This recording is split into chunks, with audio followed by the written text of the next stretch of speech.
readers, my name is Medallio and welcome to my channel where I review indie books with some giggles and honest commentary. So please support indie authors by subscribing and liking my channel. So for this review, this is an overall review of the Claiming, Ruining, and Keeping Vanessa trilogy from Raissa, Donovan, and Addison. I think you're beginning to see a theme here that I am a fan of their books. So I actually previously did a review for a duology from Donovan and Wolf called The Kings of Violence and Cruelty duology. The breeding was in full swing in this Vanessa trilogy. So let's get into it. And it's also set in the same Mafia world as the rest of Donovan and Wolf's books. Question to the readers. Which one of these morally gray and absolutely unredeemable men in this trilogy do you think that you would be able to defend in court? I think that Julio, and you'll see why, is the best to defend in court. We'll see. Star rating. I gave this 4 stars because it really gripped me in. It was written very well. And I also think that it just had me yearning for more as I was reading it, as I was devouring it. Spice level. I gave this 4 peppers. There were a lot of smack scenes. This is not a slow burn. And you know, if you know me in these reviews, I don't go for slow burns. There may be some slow burn reviews in here somewhere, but you know my reasons why I read the books. But I like it when it burns fast, when it burns hot, okay? Spicy! The scenes were a great length with great description. I also give it 1 kiss because the intimacy between Vanessa and Julio was chef's kiss. It was exactly what I needed for those characters. I really think that their intimacy drove a lot of the plot.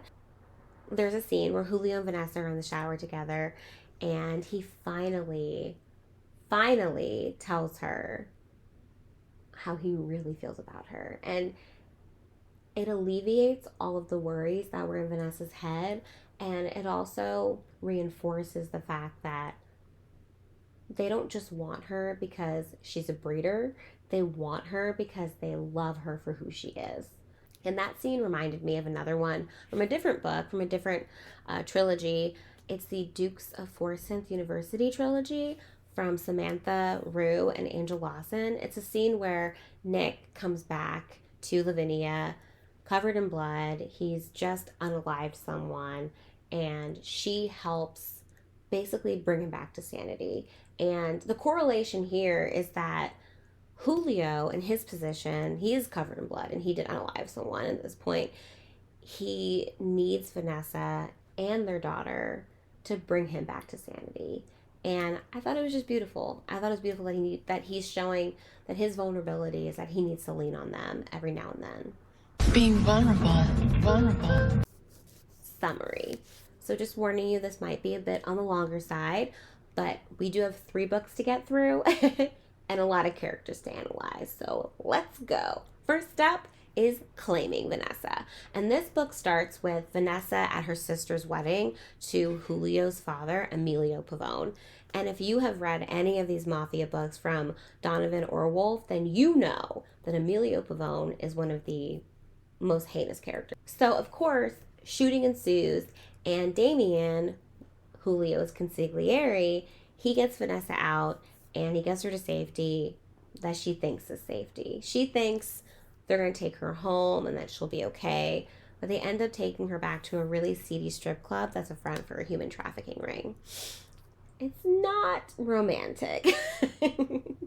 And then she's basically told, this is who you're going to be. You can't go back to where you're from. This is your new life. The second book, Ruining Vanessa. So Vanessa decides that she is going to take a stand against these guys. She's going to make extremely bad decisions that get her into some really bad situations. And this book starts off from where the first book left off. So we know what she did at the end of the first book. And that basically leads up to the consequences for her actions. And then she decides to top it off. She decides to take contraceptive. And her reasoning behind it is that it'll buy her some time to figure out how to get out of the situation. She still hasn't figured out that this is going to be her life. So for the third and final book in the trilogy, which is Keeping Vanessa, this is where we go through the stages of Vanessa's pregnancy. And during this, the guys are showing her all this affection and just being there for her physically and emotionally. And she still sees the baby as like the final nail in her coffin, but not because she might be unalived. It's because now she feels like they'll never let her go. Also, in this book, we get a lot more of the mafia politics going on in the background. There's an issue where there's another mafia family that's going up against Julio's business because they don't think that Julio is fit to take over what his late father left him. And threats were made, but when threats came down regarding Vanessa and their daughter, Julio decided that he was going to make a decision, and that decision didn't bode very well for them. It was a murderous decision, and it got Vanessa hurt.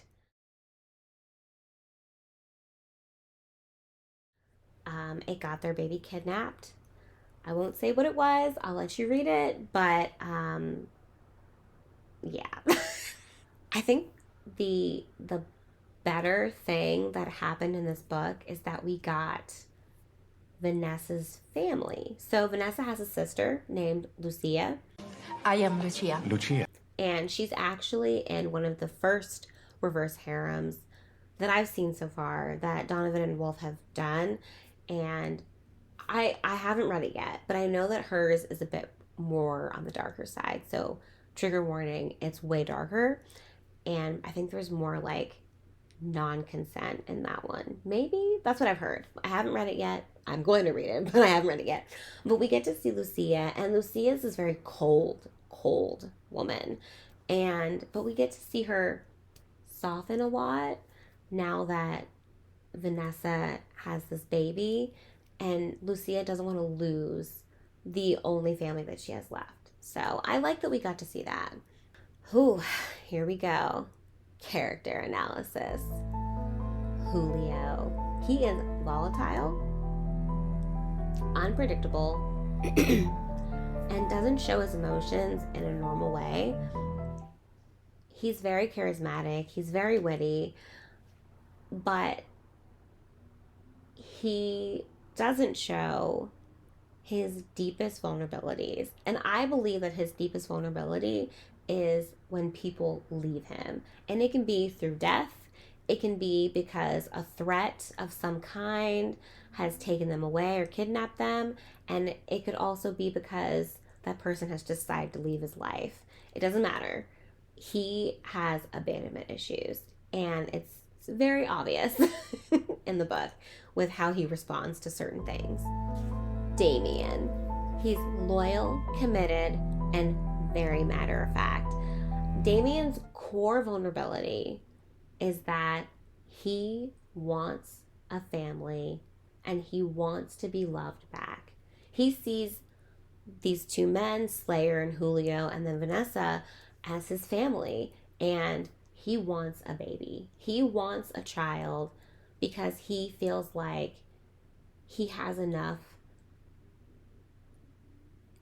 He feels like that he can nurture and he can be everything to that child. I don't know. I just feel like Damien just wants a child because he wants it to love him unconditionally without pretense. He wants that child to love him. Yeah.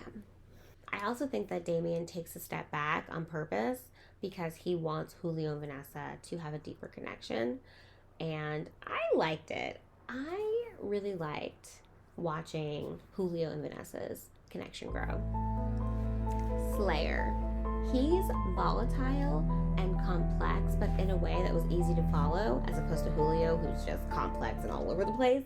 But Slayer, you can honestly tell that he loves Vanessa and that he doesn't know how to show those types of deep emotions. And he's also stressed because his day job is not the mafia business, but his day job is taking him away from spending more time with her and being a larger part in her life. He also takes a step back to Julio and Vanessa's intimate connection, but I don't think it happens because it's his decision. And I think he resents that in certain parts of the books until he comes to terms with the fact that, you know, this is their dynamic. And this is the dynamic of the family that they've created together, their chosen family. Vanessa, she's emotional, rational, and I think that her being scared is completely understandable. I think that with Vanessa, she grew up in a mafia life, so she always knew that she didn't want to be a part of it when she was an adult. She had dreams of running away to California and getting her degree in finance. And when her life got turned upside down, she missed out on those types of opportunities. Vanessa goes through a hell of a lot in this book, and she's a survivor. She survives. She constantly is trying to figure out ways to better and help her own self. And I don't think that that's a bad thing. I think that that's just a way of coping with your situation. I think that there are some cute moments in the book too where Vanessa and Julio are role playing. Julio loves to role play. That's his thing in the bedroom. It's his thing.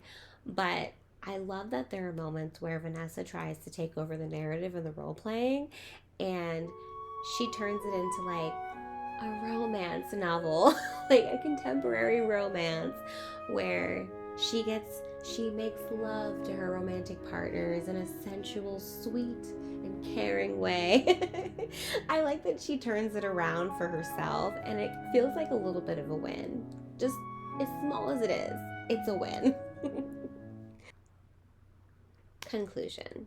So, in conclusion, I think that Vanessa giving in to her captors was not abrupt. I think that we got enough time in between to see how she changed her perspective of these men, that to the point where she decided that she needed to just not ask any more questions about the businesses. She needed to keep it on a different level that was separate from what they were doing, because if she dwelled on it, she wouldn't be able to survive in the world that she was in. Another observation is that I really hoped that Vanessa could have gotten the men and gotten her degree. Like just a sliver of something that was hers. But it honestly felt like everything she did was to appease the men. And that bothered me a little bit because they could have they could have bent a little bit for her because she was bending over in so many different ways for them. Recommendation. I think you should definitely read this trilogy, but make sure that you read it in order. Remember that there are some really, really dark themes in here. If you're not into SA or dubious consent, then I recommend that you do not read this series. I wouldn't recommend reading any of Donovan and Wolf's books because even their MF romances are dubious as well. But I love it. I'm gonna keep reading. I highly recommend it. If you didn't already know. So hey. I also think that you should not be discouraged by Vanessa's crying because she's a normal woman put into a really bad situation that she has to survive in. So give her a little grace. She's not a strong female character. Never once was she portrayed or said that she was going to be. Just keep that in mind. But pick up your copy of The Claiming, Ruining, and Keeping Vanessa Trilogy by Raissa Donovan and Addison Wolf. Thank you so much. Please like, subscribe, comment. Let's keep supporting our indie authors. Bye.